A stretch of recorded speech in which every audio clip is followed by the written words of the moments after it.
Hello दोस्तों, नमस्कार। राम राम। स्वागत है आप सभी का हमारे इस यूट्यूब चैनल पर।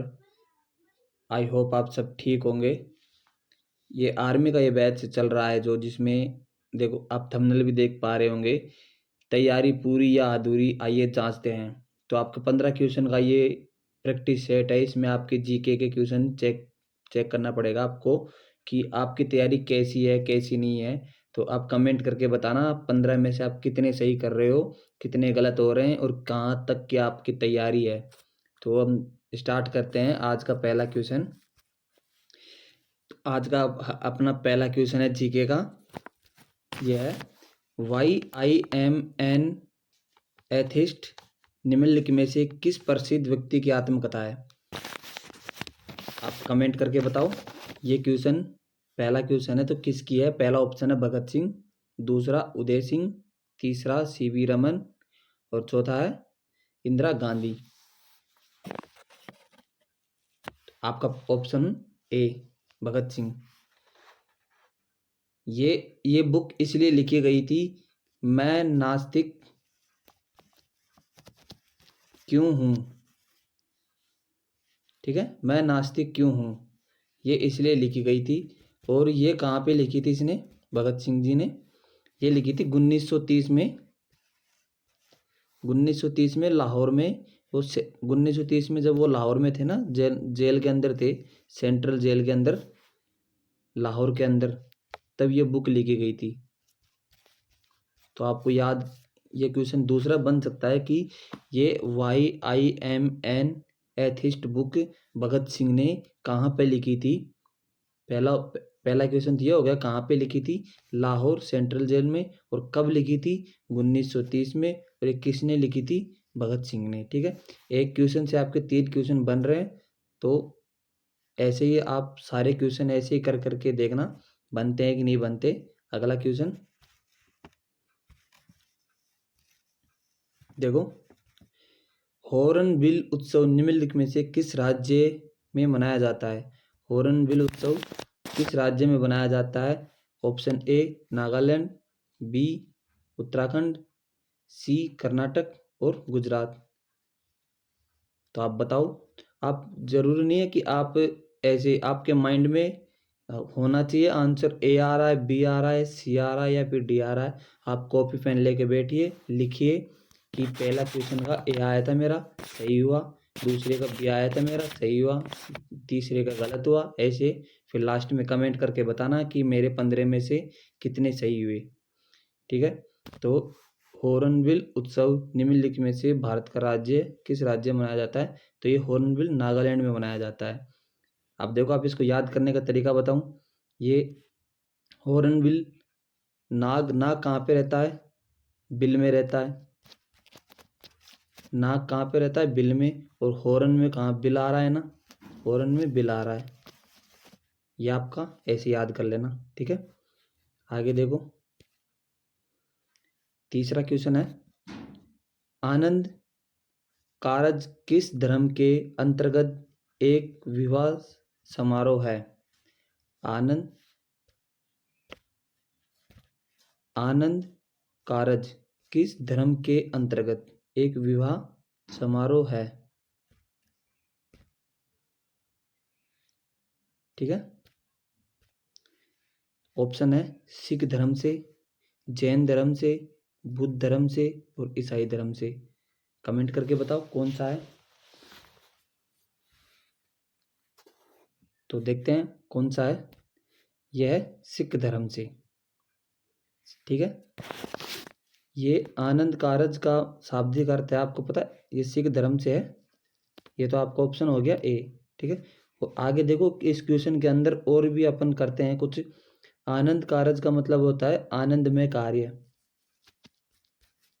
आनंद में कार्य। ठीक है, इसका मतलब होता है, शाब्दिक अर्थ ये होता है आनंद में कार्य।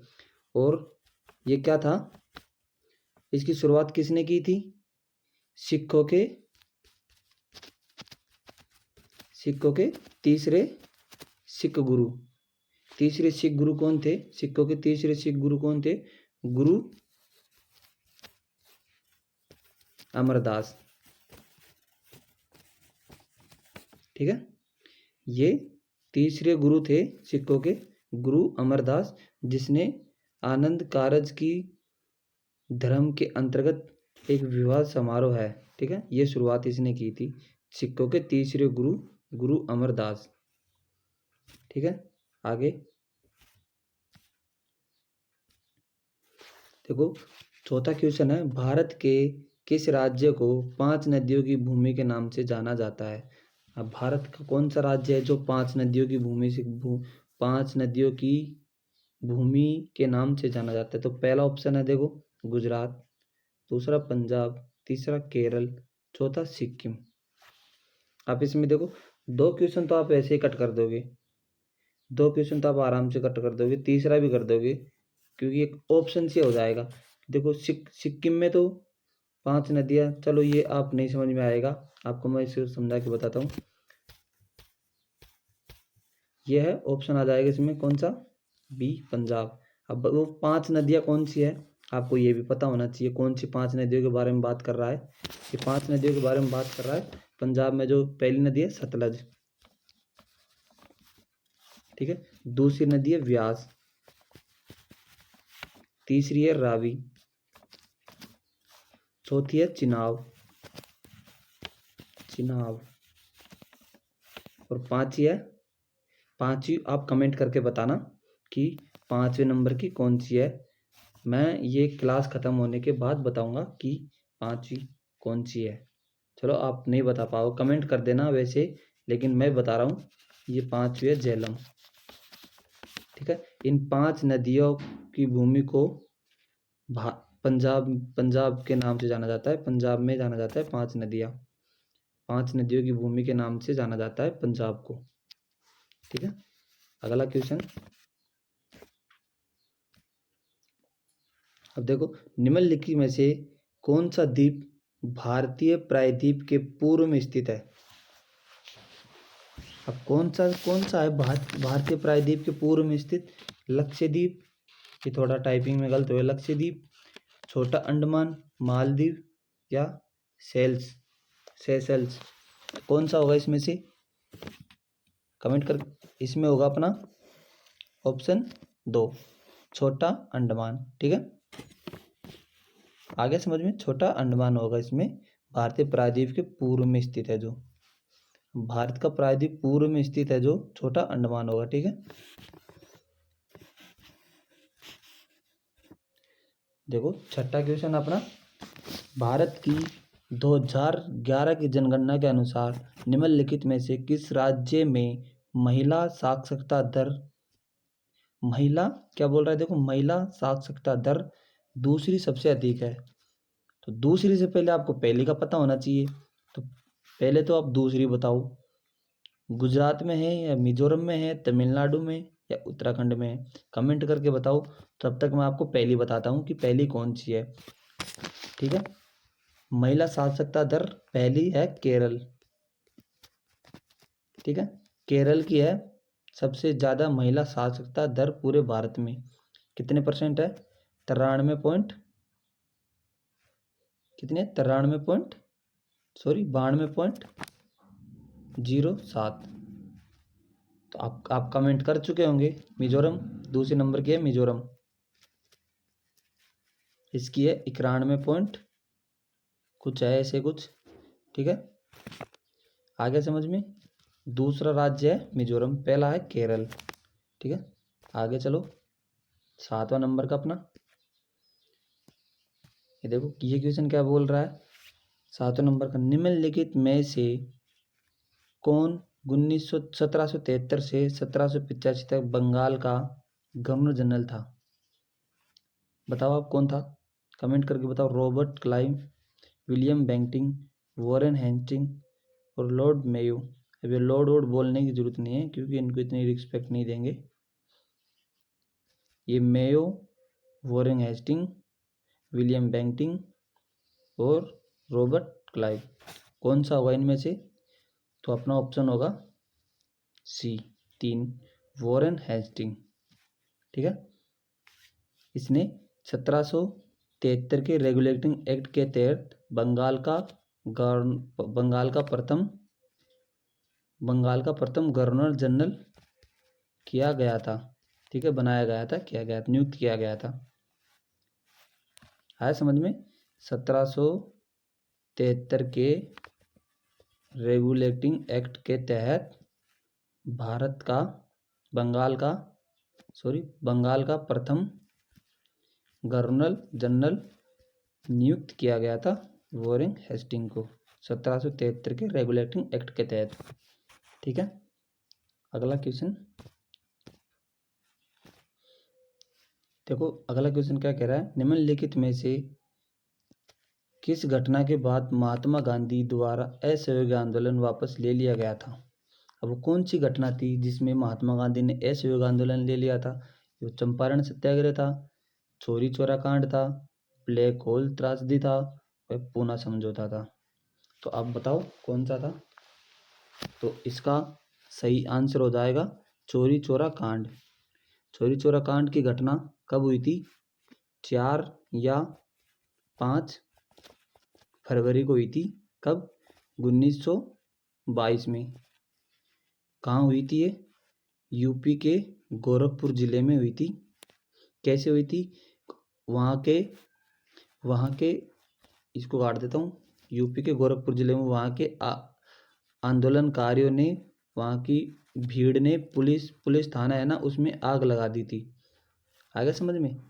चोरी चोरा कांड हुआ था 4 या 5 फरवरी 1922 यूपी के गोरखपुर जिले में हुई थी। ठीक है, आगे समझ में?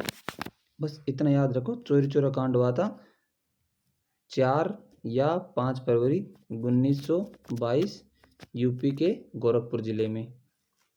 ठीक है, आगे चलो। ये देखो, ये पीवी सिंधु कौन सा खेल से खेलती है? पीवी सिंधु कौन सा खेल खेलती है? पता होना चाहिए आपको, क्योंकि ये शब्दावलियाँ आती है। पीवी सिंधु कौन सा खेल खेलती है, विराट कोहली किससे है, जैसे ही। तो पीवी सिंधु है बैडमिंटन से। आप सभी को आना चाहिए, जितने भी क्लास देख रहे उन सबका आंसर ये आना चाहिए, बैडमिंटन। ठीक, आगे देखो,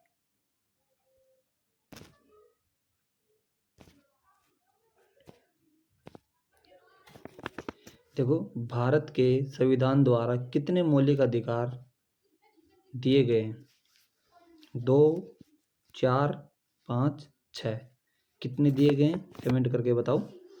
भारत के मौलिक अधिकार कितने, भारत के संविधान द्वारा कितने मौलिक अधिकार दिए गए हैं?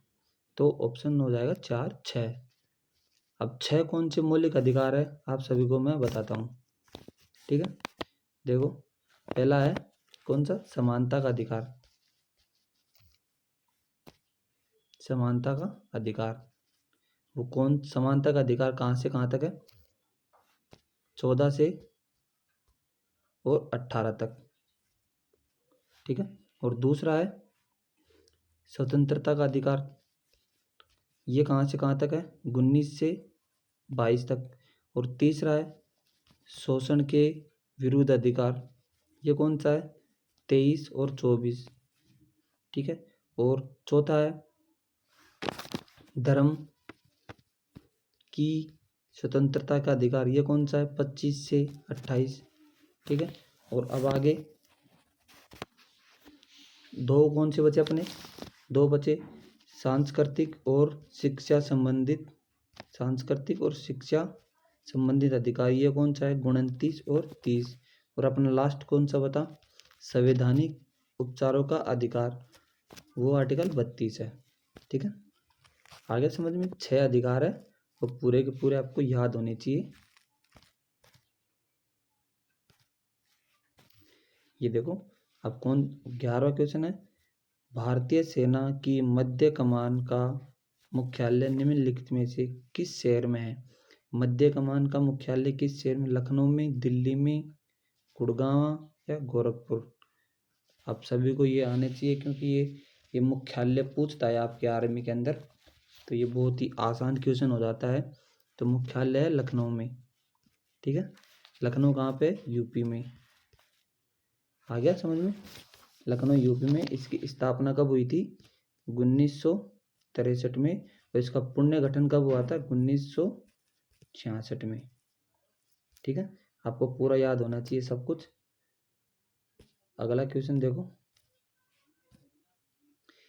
किस भारतीय क्रांति की जननी के रूप में जाना जाता है, जिन्हें 1907 में स्टटगार्ड में भारतीय स्वतंत्रता का झंडा फहराया था? सरोजिनी नायडू ने फैलाया था, एनी बेसेंट ने, मैडम बीकाजी ने, या कस्तूरबा गांधी ने? तो इसका राइट आंसर हो जाएगा अपना मैडम बीकाजी कामा। ठीक है, क्या हो जाएगा इसका राइट आंसर? मैडम बीकाजी कामा। आगे देखो, यह है अगला क्वेश्चन अपना, झांसी में 1857 के विद्रोह का नेतृत्व किस रानी के द्वारा किया गया था? अब झांसी बोल रहा है तो झांसी रानी के द्वारा ही किया गया होगा। तो झांसी रानी कौन सी थी?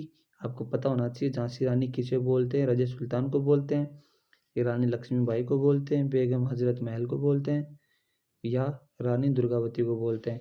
तो झांसी की रानी किसे बोलते हैं? रानी लक्ष्मीबाई को झांसी की रानी बोलते हैं। ठीक है, इसका क्या था? इसका नारा था एक, इसने बोला था, मैं अपनी झांसी नहीं दूंगी, ये इसका नारा था। ठीक है, मैं अपनी झांसी नहीं दूंगी। ये सेकंड लास्ट क्वेश्चन है आज का। देखो, रेगिस्तान में कम जनसंख्या घनत्व का मुख्य कारण कौन सा है? अब रेगिस्तान में गर्मी होगी, तापमान होगा, कम वर्षा होगी, तो उसका मुख्य कारण है कम जनसंख्या। तो इसमें ऑप्शन में देखो, नौकरी के उच्च अवसर, ये तो कोई कारण हो नहीं सकता। प्रचुर मात्रा में वर्षा, प्रचुर मात्रा में, ये भी कोई कारण नहीं हो सकता। प्रचुर मात्रा में वर्षा होगी तो वहाँ पे जनसंख्या ज़्यादा होगी। नौकरी के अवसर होंगे तो भी वहाँ पे जनसंख्या ज़्यादा होगी। उपजाऊ मृदा, अगर वहाँ पे उपजाऊ होगी तो भी जनसंख्या ज़्यादा होगी। अत्यधिक तापमान, यह है इसका मेन कारण, जो वहाँ पे जनसंख्या कम है। अत्यधिक तापमान के कारण वहाँ पे जनसंख्या कम है राजस्थान रेगिस्तान के। ठीक है, अगला और आज का लास्ट क्वेश्चन है ये, हिमालय को संरचनात्मक रूप से किस प्रकार के पर्वतों में वर्गीकृत किया गया है? फोल्ट ब्लॉक पर्वत, ज्वालामुखी पर्वत, फोल्ड पर्वत, अवशिष्ट पर्वत। ठीक है, अब इसका आंसर आप कमेंट में करोगे। ठीक है, जो इसका आंसर कमेंट में करेगा, मैं समझ जाऊंगा कि आप पूरी क्लास देख रहे हो और आपको वर्दी, अपने सीने पे वर्दी पहनने का जुनून है। ठीक है, इसका जो ये हो गया आपका होमवर्क। ठीक है, जय हिंद, वंदे मातरम। मिलते हैं अपनी नेक्स्ट क्लास में ऐसे ही 15 क्वेश्चन के जीके के क्वेश्चन लेके।